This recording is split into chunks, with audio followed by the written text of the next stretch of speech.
आओ शुरू करै छी विदेह तिरहुत्य भूमि तिरहुत आ मिथिला नाम से प्रसिद्ध ई मिथिला राज्य के इतिहास।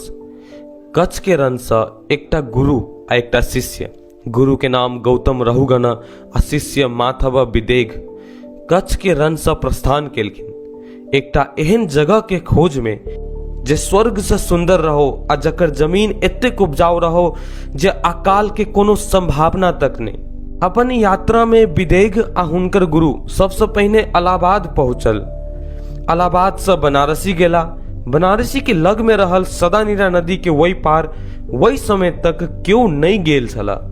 सदानीरा नदी के नाम अखन गंडकी नदी है, जे नेपाल से ओरिजिनेट होइत इंडिया के बिहार में प्रवेश करेगा। बस यही गंडकी नदी पार क माधव विदेह एलखिन आई सुंदर धाम के नाम परल विदेह राज्य।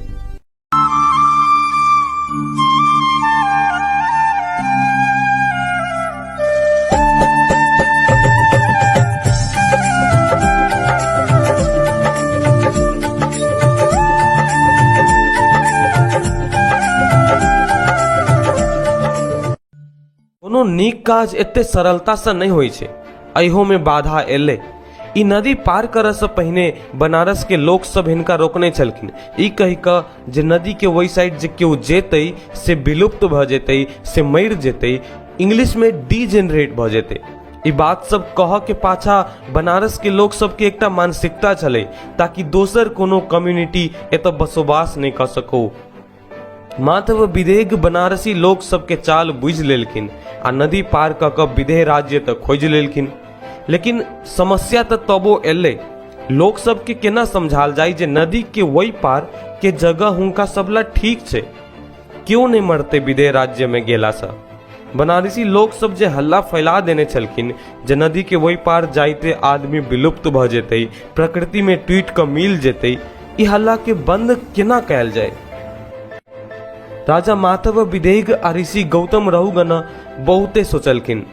सोचला के बाद एकटा हुनका उपाय सुझायल।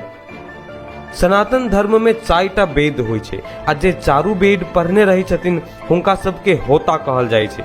ऋषि गौतम रहुगण एहने 3टा ज्ञानी महाऋषि सबके बजेलखिन विदेह में, और तीनों ऋषि मुनि ई विदेह भूमि पर पूजा पाठ हवन यज्ञ बलि तक चढ़ेलखिन।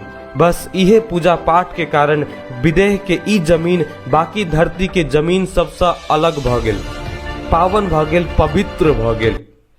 एहन सुंदर कोनो धाम यो भैया, एहन सुंदर कोनो धाम यो भैया, सबसे पावन एह धरती पर मिथिला धाम यो भैया, सबसे पावन एह धरती पर मिथिला धाम यो भैया। जबकि ई भूमि पर 3टा होता यानी 3टा चारू वेद के ज्ञाता पूजा केने छलखिन, एकरा तिरहुत्य भूमि कहल गेल। इहे तिरहुत्य भूमि बाद में तिरहुत के नाम से प्रसिद्ध भेल। तिरहुत तिरहुत्य भूमि के छोट नाम यही।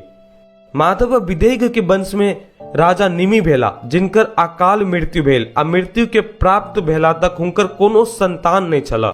फिर एक बेर ऋषि मुनि सब मिथिला पर उपकार केलखिन। राजा निमि के मृत शरीर से मंथन क क एकटा नवजात शिशु के प्रकट केलखिन।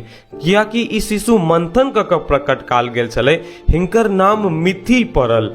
आ कियाकि ई अपन पिता के शरीर से आयल छथिन, तही द्वारे हिनका जनक के उपाधि भेटल। जनक के मतलब होइ छै टू जेनरेट।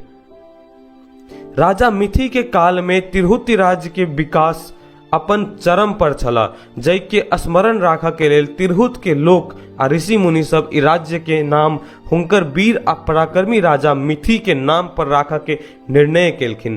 तै के बाद तिरहुत राज्य के नाम मिथिला राज्य सेहो भ गेल। स्वर्ग सा सुंदर मिथिला धाम, मांडन आयाच राजा जनक के गाम।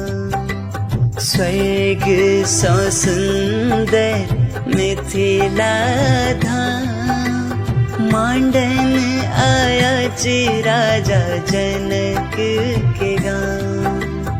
राजा मिथि के समय से जतेक राजा सब मिथिला पर राज केलखिन सबके जनक के उपाधि भेटल। राजा मिथिये के वंशज राजा सिरध्वज जनक छलखिन, जिनकर समय में मिथिला में अकाल पड़ल एकटा श्राप सँ, आ राजा जनक अपने से सोना के हल लऽ कऽ धरती माँ के प्रसन्न कर निकल गेलखिन, जै के परिणाम स्वरूप मिथिला के हुनकर मिथिला किशोरी राजकुमारी जनक दुलारी माँ सीता भेटलखिन।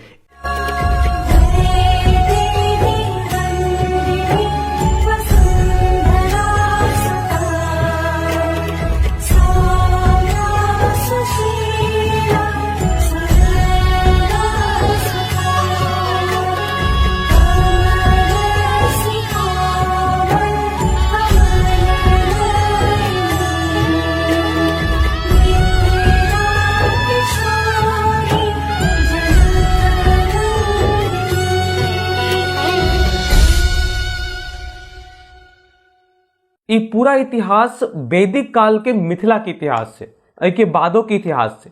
ऐ के बाद के इतिहास जान के तो कमेंट में लिख के बताब जे अहाँ के पार्ट 2 चाहिए।